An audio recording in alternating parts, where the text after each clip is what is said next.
What happens when a multimillionaire gives you a game plan to become a multimillionaire? All right, everyone, we're about to learn some sick game plan from a multimillionaire teaching us how to become multimillionaires. This is Daniel. He currently owns a home that's worth $320,000 and he owes $205,000 on it, and he has a small 401k of $51,000. Be careful, Daniel. I have a feeling this game plan is going to be a disaster. Let's watch the video till the end, then we'll talk about it. If I were in Daniel's situation, I would get a home equity line of credit for free on the house, and I'd be able to pull out around $50,000. The 401k, I can also pull out roughly that other $50,000 without taxes, without penalties, and combined I have about $100,000. Now, if I use that to buy 2 properties in real estate that are earning at least a 25% ROI on each one of them and build the portfolio, buy them and sell them and buy them, sell them, well, over 20 years, Daniel could turn those 2 homes into 32 properties with a total value of $8.6 million. That's $8.6 million in paid off real estate, producing $430,000 a year of tax-free income. All right, there's a lot going on here that we have to cover. For those of you who are watching my channel for the first time, my name is Sargis. I'm a licensed real estate agent in New York City and New Jersey. I help people buy, sell, and rent their homes. I am not a financial advisor or a tax professional. My expertise is real estate. But besides real estate, for the past few years, I've been deeply studying personal finance, investment, and taxes. In this video, I'm going to share my real-world perspective on those types of videos that at best leave out so many crucial details and at worst provide you misleading and incorrect information. Let's talk about what's going on here. If I were in Daniel's situation, I would get a home equity line of credit for free on the house, and I'd be able to pull out around $50,000. So this is the first misleading claim. I don't understand him categorizing HELOC, which stands for Home Equity Line of Credit, as free money. HELOC is a financial tool that allows you to borrow money against your home's equity. It has fees and repayment requirements. In order to get a HELOC, you have to apply for it, and most of the time there are application or origination fees, maybe even appraisal fee. Depending on the lender, they might also charge you an annual or maintenance fees to keep your credit line open. So you have to take into consideration the cost of getting a HELOC. And in addition to paying back the money that you borrow, you also have to pay interest on the borrowed amount. HELOC is a big topic on itself, but to summarize for the sake of this video, just know that HELOC is not a free money. Besides the closing costs and possible annual maintenance costs, once you pull this money, you are going to make interest-only payments to your lender until you pay back, in this example, $50,000. You might be able to find promotional offers by some lenders that will reduce your cost. So depending on the individual's financial circumstances, this can be the right financial tool to access your home's equity if you know what you're doing. But be careful when you're considering getting a HELOC. Failure to pay HELOC can have serious consequences, and lenders can even force foreclosure. The 401k, I can also pull out roughly that other $50,000 without taxes, without penalties. Another completely inaccurate claim. Early withdrawal from your 401k before the age of 59 and a half will result in penalties, and you have to pay income taxes on that money. So if you decide to go with that route and withdraw your funds from your 401k before the retirement age, with penalties and taxes, in this example, you're not going to net $50,000 with having $51,000 in the account. You'll lose a lot of money. Pulling from your 401k without taxes and penalties is possible, but it's not really pulling. It's more like borrowing from your 401k. Depending on your plan, 401k accounts may offer loans, which basically means you're loaning money to yourself. But there are limits. If your plan allows this, the maximum would be 50% of your vested account balance or $50,000, whichever is less. So in this example, if Daniel's account has $51,000, assuming the entire amount is vested, he can only borrow half of it, which is slightly over $25,000. This money is meant for your retirement, so if you borrow money from here, you will have to pay it back. Otherwise, if you don't repay the loan, including the interest according to the terms, any unpaid amount will become a planned distribution to you. and early withdrawal before the age of 59 and a half will result in taxes and penalties. I've had a client a couple years ago who actually borrowed money from her 401k in order to put a down payment on her primary residence. She had a stable job, no debts, and she was okay with a repayment plan. I remember we reviewed the repayment plan and she understood the consequences of borrowing from her 401k. IRS also has a list of circumstances like hardship withdrawals without penalties for qualified medical expenses, disability, disaster recovery, and things like that, which is a completely separate topic and has nothing to do with Daniel's situation, who is learning a game plan from a multimillionaire to build a real estate empire. So far, Daniel has put himself into significant debt, over leveraging his primary residence with HELOC, thinking that it's a free money, and borrowing or withdrawing from his 401k, potentially stopping the long-term growth of his account. And combined, I have about $100,000. Now, if I use that to buy 2 properties in real estate, not even 1 property, but 2, because if we want to listen to a multimillionaire, we don't want to buy 1 property at a time. We need to buy 2 at a time that are earning at least a 25% ROI on each one of them. The reality is not every property makes sense to buy, and you have to know how to analyze your purchase. Also, how would Daniel even qualify to buy 2 investment properties? I know the idea is to rent them out so the tenants can cover those mortgages, but this example ignores many key factors such as property management costs, taxes, insurance, maintenance and repairs, vacancies, all of which can significantly reduce your ROI. So just know that over-leveraging your primary residence has significant risks. And if something unexpected happens, like a major market downturn or losing a tenant, you could find yourself in a serious financial trouble with debt that it's hard to manage. And build the portfolio, buy them and sell them and buy them, sell them. Also, just FYI, there will be transaction costs associated with this buy them and sell them strategy. Even if you do 1031 exchange to defer the capital gains taxes, you will still need to pay the closing costs every time you buy and sell. Well, over 20 years, Daniel could turn those 2 homes into 32 properties with a total value of $8.6 million. I'm not even going to comment on those numbers. Why 32? Why not 52 or like 75? That's $8.6 million in paid off real estate, producing $430,000 a year of tax-free income. Why would that be tax-free? Rental income is not tax-free. It's true that there are deductions like mortgage interest, depreciation, expenses that will reduce your taxable income, but rental income is subject to taxation. People who own investment properties are able to take advantage of IRS incentives, but to do this correctly, rental income requires careful tax planning. Now, there are definitely people who have built wealth using leveraged debt. It is achievable. There are real strategies where people borrow against their assets, and with that borrowed money, they acquire more income producing and appreciating assets. Real estate is a common example of an asset class that people acquire using this strategy. But the problem with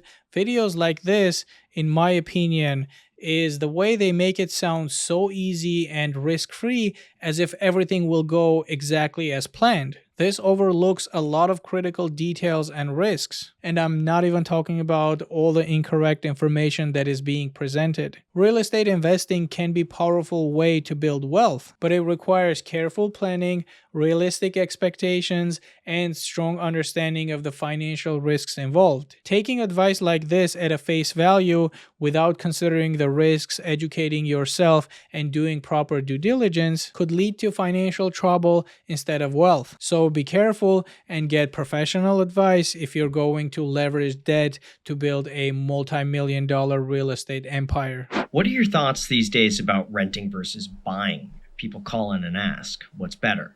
Better, I think, is the funny word there. Is it better to rent or buy? Well, it depends. If you're broke, it's better to rent. If you've got money and you're in a good financial position, get off the sidelines. Buy a house. Get your foot in the door. That's it? If you're broke, then rent. And if you're in a good financial position, then buy? I completely disagree, and that's not how you decide if it's better to buy or rent. Let's see the rest of the video and we'll address everything. Buy a house, get your foot in the door. It's a moving goalpost. The $400,000 house 5 years from now is likely going to be more. It's going to be $500,000 or $550,000. And so I want people to buy a house as soon as they're financially ready. And it's a simple strategy here. Are you consumer debt free? Do you have an emergency fund? And do you have some good reserves to put down on the house? If you're doing it that way and the mortgage isn't going to be 60% of your take-home pay, like some of these callers have situations, then go ahead, buy a house and do it for the right reasons, do it in the right area, do your research, work with a real estate pro, and do it the right way. But most people are so frustrated with pent-up rage about renting that they're just willing to do anything to get in that house at any cost, and it becomes a burden instead of a blessing.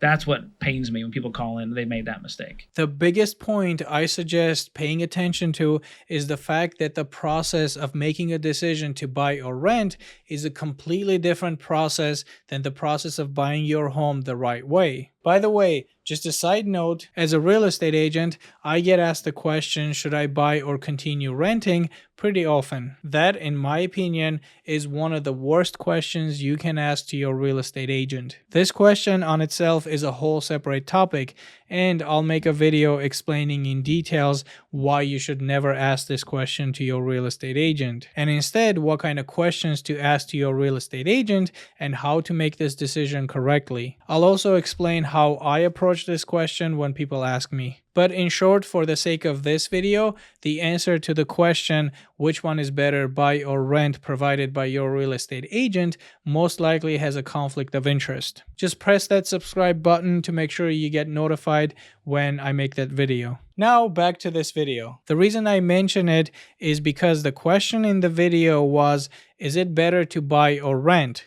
And in my opinion, the first portion of his answer was the worst answer. The second portion of his answer is different, and I'll address that later. So let's go step by step. Better, I think, is the funny word there. Is it better to rent or buy? Well, it depends. If you're broke, it's better to rent. If you've got money and you're in a good financial position, get off the sidelines. Buy a house. Get your foot in the door.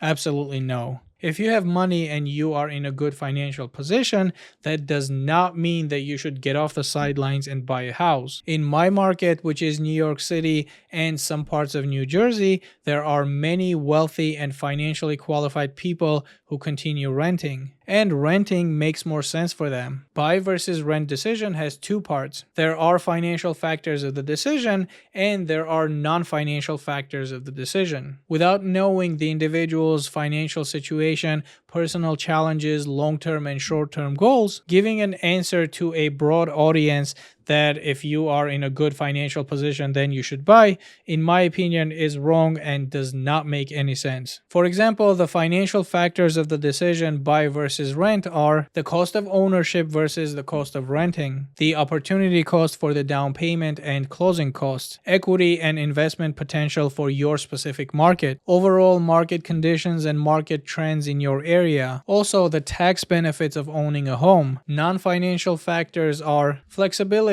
Renting allows you to have a more flexible move without thinking of selling your home. Maintenance responsibility. As a homeowner, you have to handle the repairs and maintenance, not just financially by spending money, but also spending your time and energy dealing with maintenance and repair problems. As a renter, you don't have to worry about servicing the boiler, repairing your roof, or replacing your appliances. All you need to do is to make a phone call to your landlord or management company. Another factor can be general lifestyle and space. As a renter, you are generally limited to customizing and making alteration to the space. Homeowners have more freedom to make the interiors and the layout the way they want. Depending on the situation, there are more non-financial factors, and we can expand a lot on those. But those pretty much are the factors that you need to take into careful consideration. I made a video talking about the reasons why 2/3 of New York City rent and only 1/3 of New York City own their home. I can tell you that those 2/3 of people